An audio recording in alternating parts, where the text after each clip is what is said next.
I brought up this console before, but haven't really gone in depth about it. The GBA was Nintendo's next-gen handheld in 2001. The GBA would feature 32 bits of processing power. Now think about that. This little thing holds twice the power of a Super Nintendo. Whoa. As you can see here, I have the original model, which had one major flaw: no backlight, so you had to hold it in the right angle to get the right lighting conditions. Again. There was a new version that was released a few years later called the GBA SP, which was a clamshell version with a backlight. To be honest, I hate that version.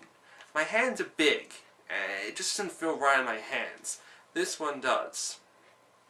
In 2004, Nintendo and Capcom would join together one last time to make a Zelda game exclusive for the GBA. That game would be released on November 4th, 2004 as the Minish Cap. Before the game starts, we hear about a tale that actually doesn't sound familiar. The story tells about a hero, not the hero of time, but the hero of men, being given a sword by something called the Pickery to vanquish evil. It's unclear what game, if any, this tale is talking about. The story begins with childhood friends Link and Zelda heading towards the annual festival where the winner of the sword fighting contest is allowed to touch the sacred mystical Pickery sword. It's revealed that the winner is an evil sorcerer by the name of Vaati, who doesn't just break the sword, but turns Zelda into stone. Link is set off to rescue Zelda by looking for the secret race known as the Pickery. It's here where he meets up with s1e, a magician who has also fallen beneath the curse of Vaati, himself being turned to a hat. Seeking refuge on Link's head, he is able to shrink Link down to miniature size.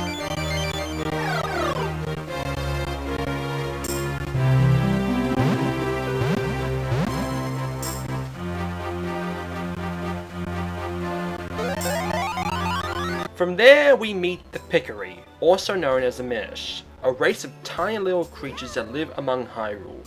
To reforge the Pickery sword and save Zelda, Link is required to achieve the 4 elements: water, earth, fire. Shut it, Katara!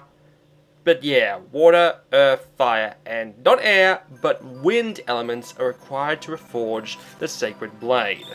At its time, Minish Cap was the best looking 2D Zelda game around. Being twice as powerful as the Super Nintendo, the GBA allowed for a much more vibrant and dynamic world. Because of the shoulder bones on the GBA, Link didn't have to rely on finding power bracelets just to pick up pots anymore.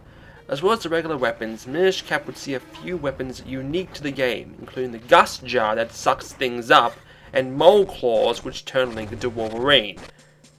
Only without the crappy prequel.